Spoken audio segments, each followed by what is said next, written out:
Newscast, Aksyon, Balitang Bayan, Numero 1. Aksyon, Balitang Bayan, Numero 1. Kagkaroon ang inyo News Team.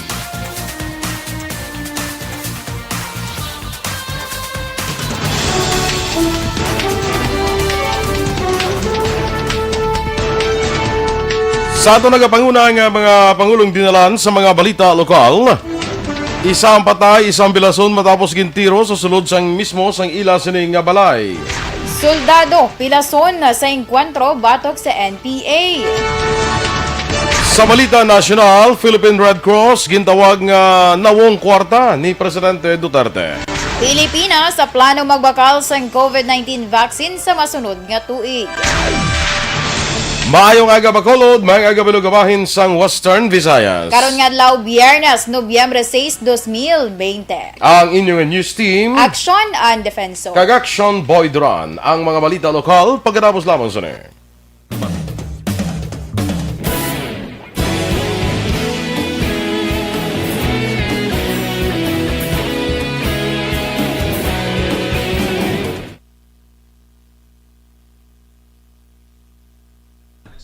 And good morning sa aton mga ka-aksyon. Happy Friday kita karon sa mga ka-aksyon naton. Maburubugnaw ang aton nga feeling. Mo feeling. Lagi na kayo ulan, no? Gani aksyon na boy. Kay daw magrugal umon sa karon ang kalangitan. Kay ti mayari pa ta diri sang bagyo, si Bagyo Shoni. So ti halong-halong lang kita sa mga ka-aksyon. Kay kung kaisa hindi lang mapaktan aksyon boy. Gulpi lang nagaulan. So mas maayo preparar na lang kamo nga daan kay para in case gid man in case of emergency don't panic kumbaga nga ginatawag. So anyway, diri na kita sa mga ka-aksyon naton nga naga-monitor sa subong iya nga aga pa. Sa kay Sir Alex Montesa, good morning. Sa kay Ma'am Annabella, good morning Action Boy and Action Ann. Have a nice day and God bless us all. Sa kay Kim Rosalina, good morning. Listening from Barangay Tangob, Patamyaw lang family udtuhan. Sa kay John Gion, good morning Mandiraas. So sige, sa kay Alex Montesa, kuno good morning pagid kuno pati kay Eden or kay Ma'am Eden kag sa kay Dela. Sige, salamat. Ikaw na Action Boy. Dali lang. Sige. Ako lang ni Danay. Yeah, si Action na lang Danay mabangka sa buhaga. Char lang. Anyway, sa mga ka-action nato, nilabi na sa mga Energy Fans Club members, good morning dira sa inyo dira nga president, kay Dennis Tibor Roma, kay Regentan Villalon, ang vice president, kay ang ilang secretary, si Anthony Jones Havillo Ceblano. Sa kay Riza Lee, good morning. Kumari ko na. Bayagani, good morning pre.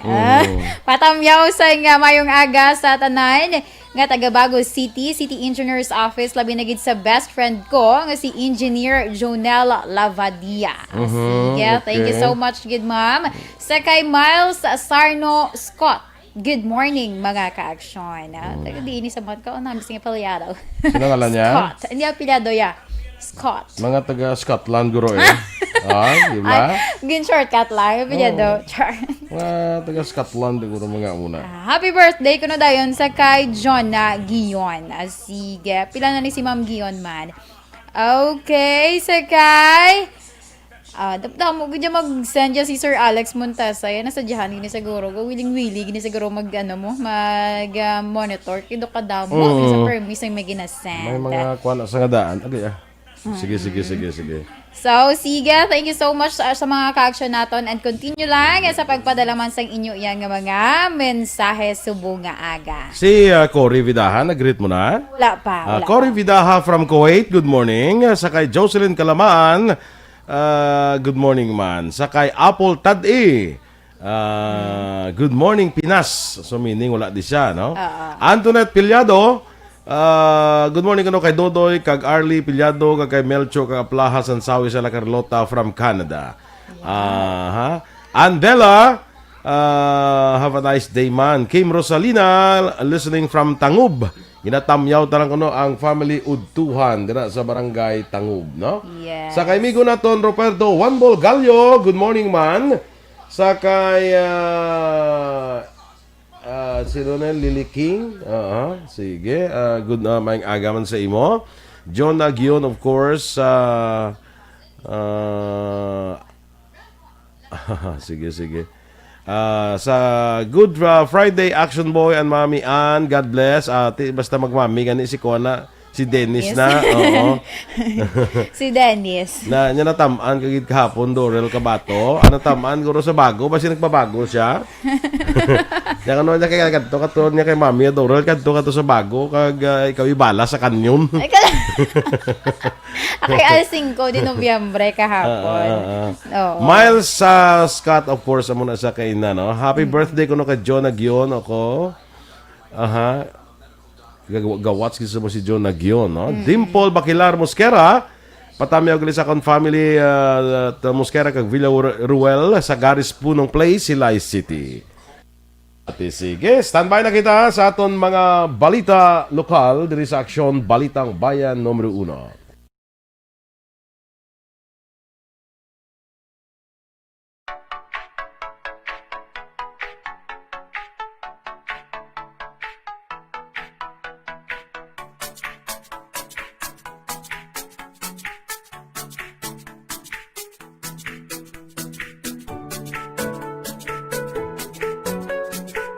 Aksyon! Balitang Bayan, numero 1. Action Radio Philippine Standard Time, lasay 7. Sa detalye na sa aton mga balita lokal. Isa ang patay kag isa man ang pilason matapos gintiro ang mga biktima sa sulod mismo sang Ilabalay sa Purok Tilapia, Barangay 3, Siyudad San Bacolod gahapon sang aga Huwebes. Ang mga biktima gikilala kay Melchor Chavez, 40 anyos, kapumuluyo sang Purok Lubi, Barangay 3, kag Lordy Haruete, pumuluyo sang Barangay 34. Patay si Chavez nga may igo sang luthang sa ulo. Samtang kamot naman ang igo ni Haruete nga padayon karon ginabulong sa Corazon Locsin Montelibano Memorial Regional Hospital. Sunod kay Police Captain Leo Estopa, ang hepe sa Police Station 2, ginsulod sa isa ka persona ang balay ni Chavez kag gilayon gintiro gamit ang kalibre 45 nga armas lutang. Nasalabat sa bala si Haruete nga natabuan nga ira man sa sulod sa balay ni Chavez. Sunod kay Estopa, nagakalo ka naka-jacket nga naka-camouflage nga dilargo ang persona nga nagtiro sa biktima. Matapos ang insidente, gilayon man nagpalagyo ang ining suspetsado sakay sa puti nga van. Nakuha ang 3 kabasiyo sa kalibre 45, samtang yara na sa kustodiya sa Police Station 2 ang 2 ka matestigo sa natabuan sang insidente.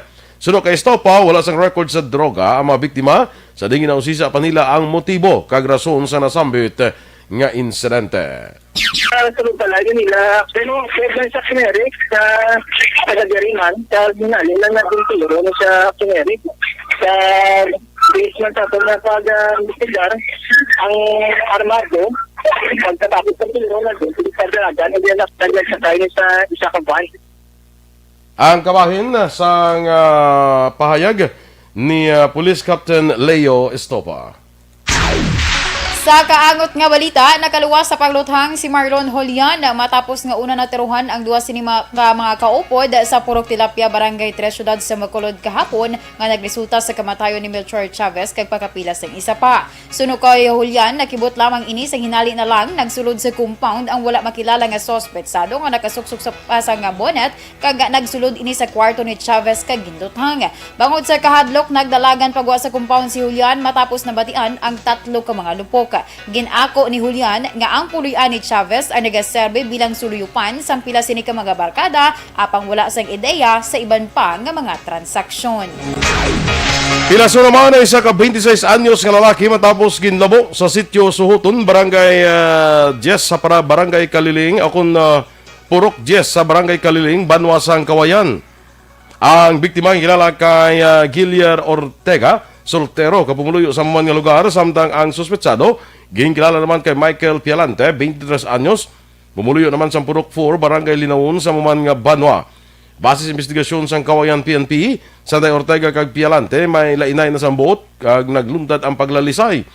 Nagpauli ang ining si suspetsado, kaya nagkuha sa binangon kag labo ang biktima igo sa naglaylayan nga bahin sa lawas. Gindala sa Kawayan District Hospital, kag ilayon naman nilakpan sa mga barangay tanod, ang ining si Pialante kagin turn over sa Kawayan PNP para sa nagakaigo nga disposisyon.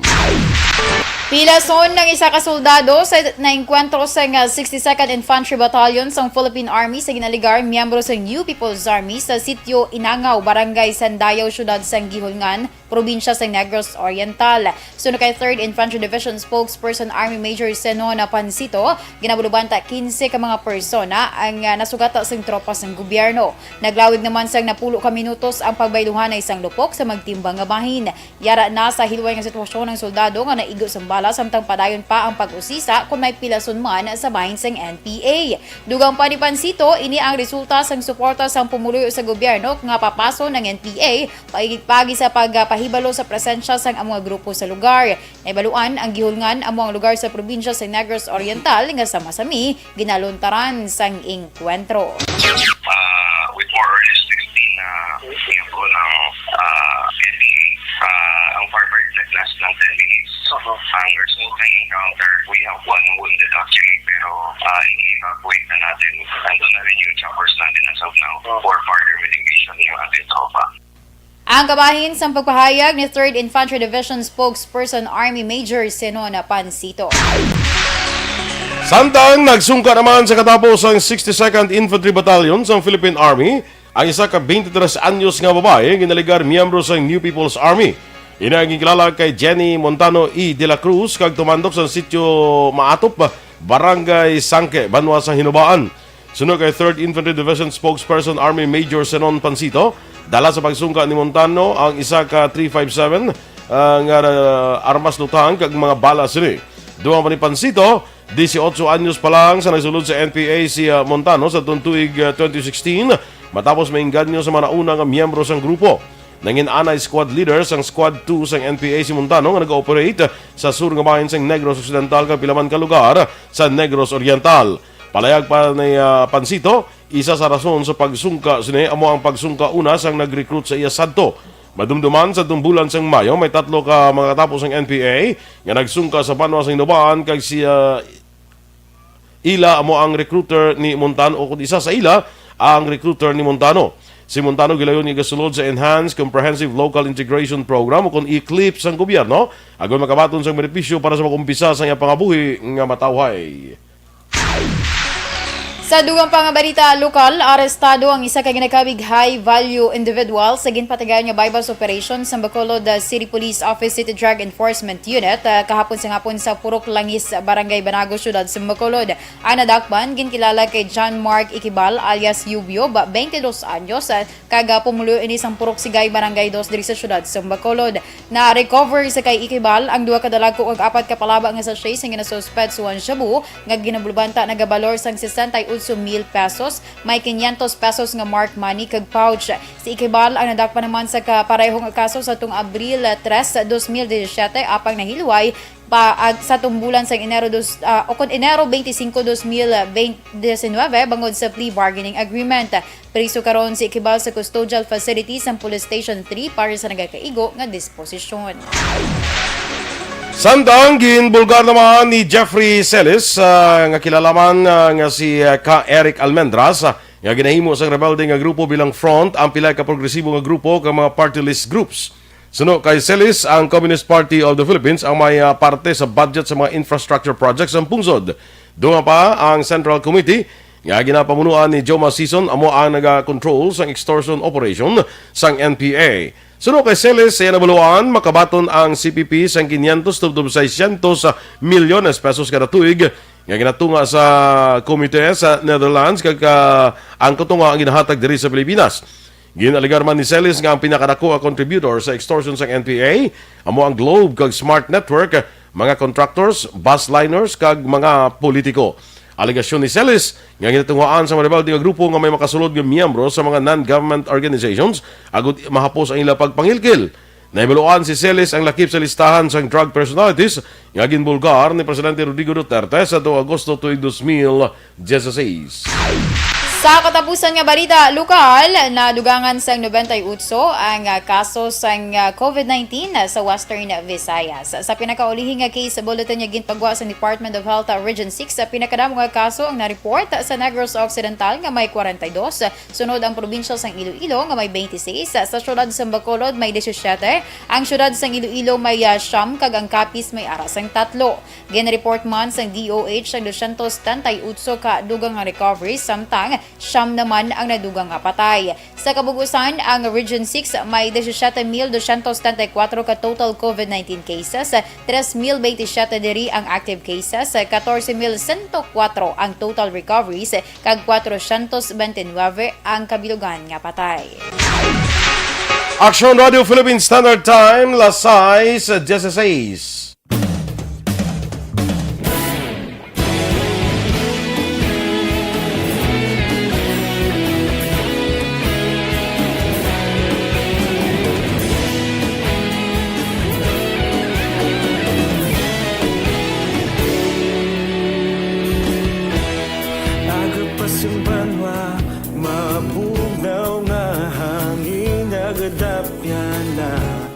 Ikaw nang ginapamati, alamon ginasandigan.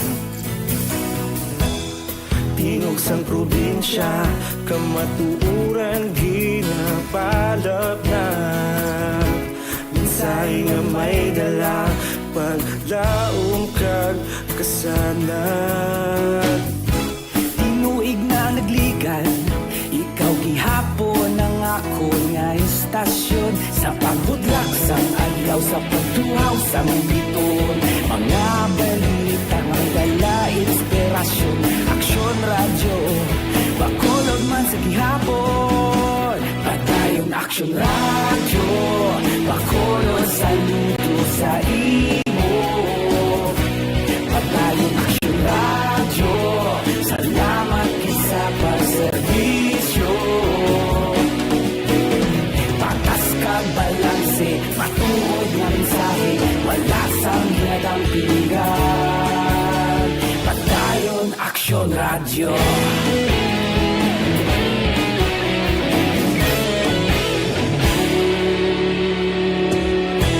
Bacolod kag Negros anon inyong pamatian. Istasyon nga nagapalaplag sang kamatuuran.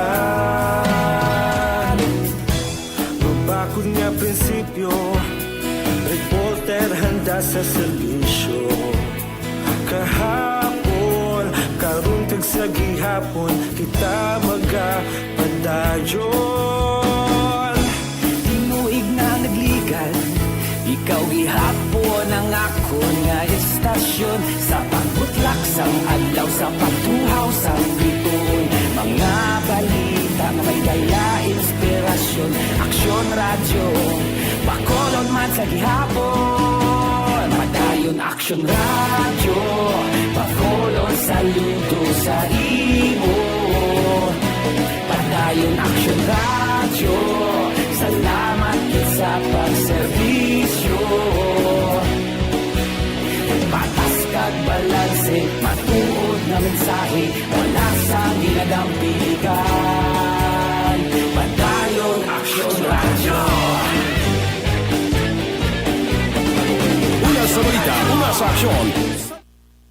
Ate sige, good morning sa kay amigo naton kay bro ko Edwin Miranda Sr. Sa kay Judenia Sarmiento Puig Lazaro. Good morning sa imo day.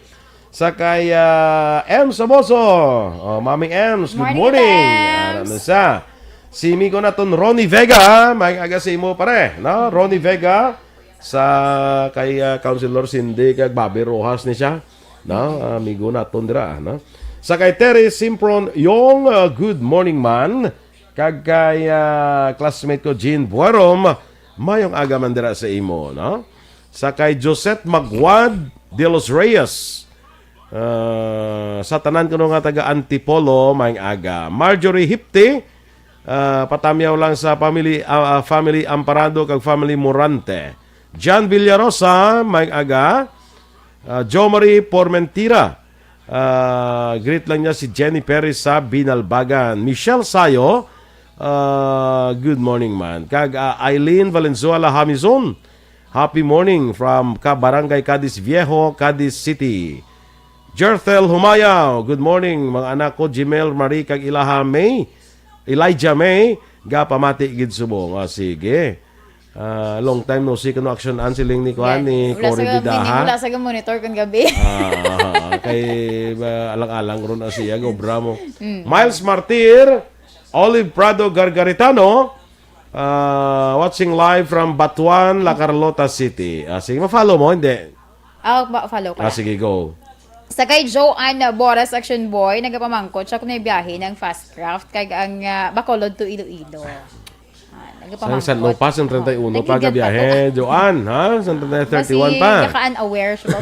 Gani, san 31 pa nagbiyahe. Oo. Sa kay Jer Binyabon, good morning. Nagalantaw sila subong sa Bulacan. Sa kay Dondi Tabaki, good morning. Good Dondi, may aga. Alam mo na. Kay Nong tawag si mo, mining kilala. Taga panukoy na. Mga ice ko na. Isko man. Roberto Ducado, nalaktawan mo. Ha? Ay, sa taga Esmeralda, dira, sa Bago City, sa Purok Esmeralda. Sa Ciudad Sampago. Din ka na ito gani, Gier Binyabon, sige. Sa kay, Mario Bacauco Irad, good morning, Aksyon, katingga ba? Aksyon subong Aksyon boy. Sige, thank you so much. Sa kay... Hindi na taman. Sige, go. Sa kay Marjorie Hepti, good morning. Patamyo lang sa family Amparado, kag family Morante, nagapamati man sa SP Village sa Barangay Pahanukoy. Okay, Sir Alex Puentes, hindi na B ang iyagi na send ba? Butterfly na subong. Good morning. Sa kay Renan Payungayong, good morning man. I don't know lang kung confirm ni ng birthday ni nung JR sa Isabela, bala? Kahapon. JR? Ano yung pinyadoy na? Ang sa Isabela, ni Aksyon dyan? Si classmate ko bala? Si Vice Mayor? Oo. I don't know lang kung birthday kahapon. Kay may nag-greet sa iya. Pag nagapamangkot, isasano ka na mapakasal. Okay. Si Vice Mayor, Vice Mayor... Malabor. JR Malabor, no? Angel Grace Panilason, good morning man. Gamonitor lang sa Vanino, Russia. Naka-anchorage sila dira sa Vanino, Russia. Si Ma'am Vanessa Mayo, good Thursday afternoon dito sa Election Boy. Dire sa aton, good morning Friday. Si Jonal Halyurina, good morning man. Sa kay Jonah Garcia, no? Sa kay Helen Montano, good morning. Okay. Sige. Gapon si Vanessa, nakuha ni sa na interview sa Action Art. Galing ka daw ka-delayed bala sang sulod. Delayed ang dating to siya. Delayed man ang sulod sa communication bala. Basta tingog ni Ma'am Vanessa. Oo. Pamatian ko kagapon. Pamatian ko yung tingog. Daw ka kwan siya. Daw ka announcer ka tingog. Daw ka defensor. Yeah. Makaya lang no. Feeler. Daw ka konsang voice siya gapon, daw ka anong pa naman sinigaling pag-describe Yes, Action Art. Basta daw ka bilog-bilog Oo, Action Art. Medyo pa diri subong. Mario Bacauco Irad, good morning man. Helen Montano, good morning na. Partito sa eleksyon kahapon ang interview sa kay Vanessa, no? Dira sa US. Kasi diyan ka doon sa eleksyon sa US no?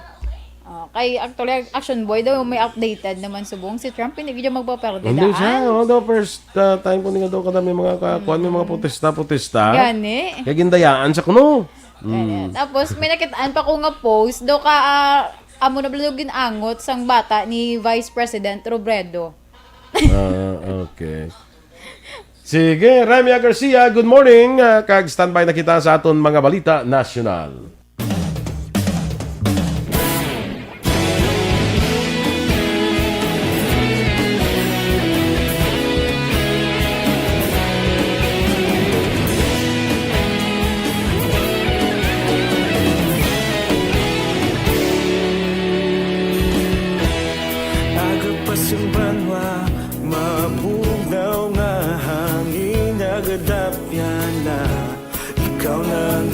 pamati ang lamon ginasandigan.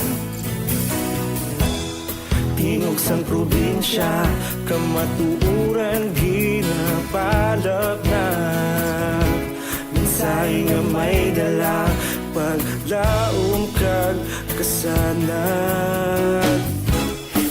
Balitang Bayan, Numero 1. Aksyon Radio Philippines Standard Time, las 6:26, detalya na sang mga balita nasyonal. Gintawag ni Presidente Rodrigo Duterte nga nawong kwarta ang Philippine Red Cross matapos ginanunsyo ni Health Secretary Francisco Duque III nga ipadayon na sang PRC ang pagbaton sa mga swab specimen para sa COVID-19 test.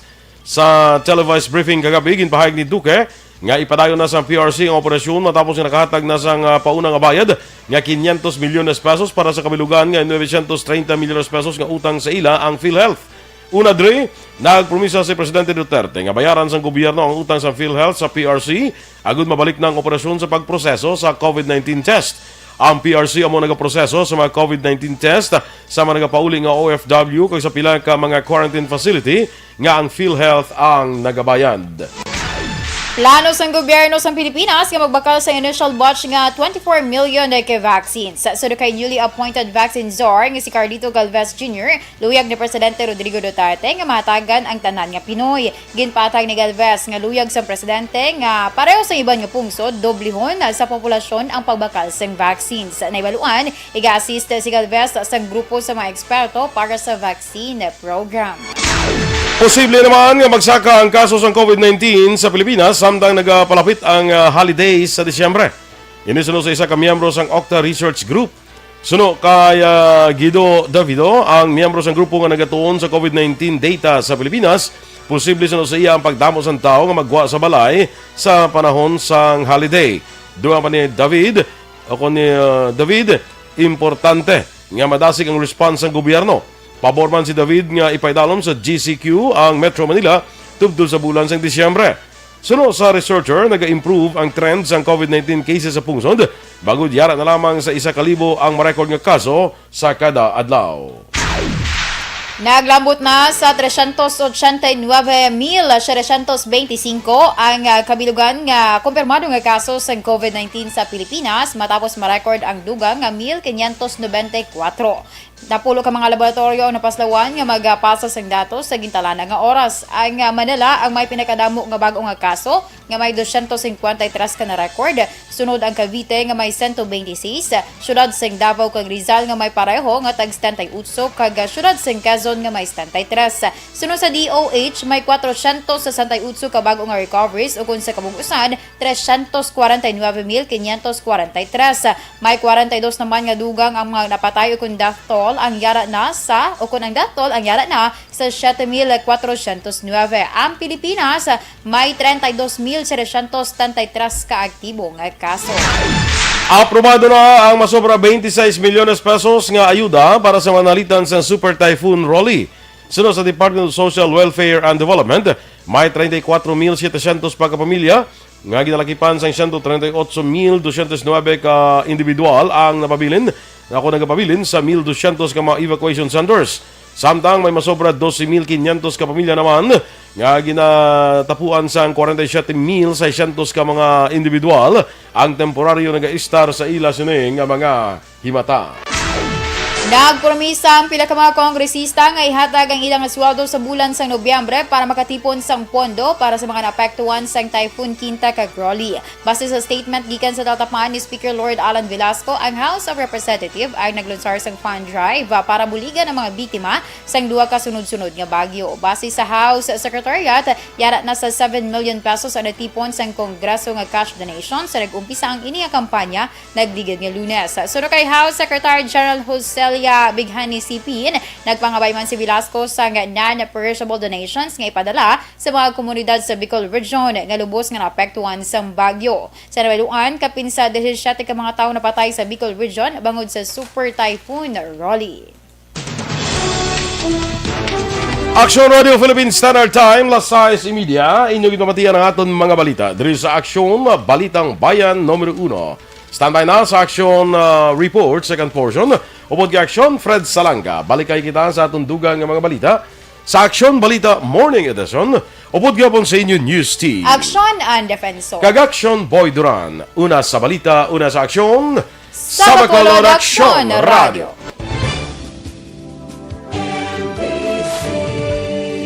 Manila Broadcasting Company. Sa balita, komentaryo, issue, serbisyo publiko. Sa Bacolod, Aksyon Radio.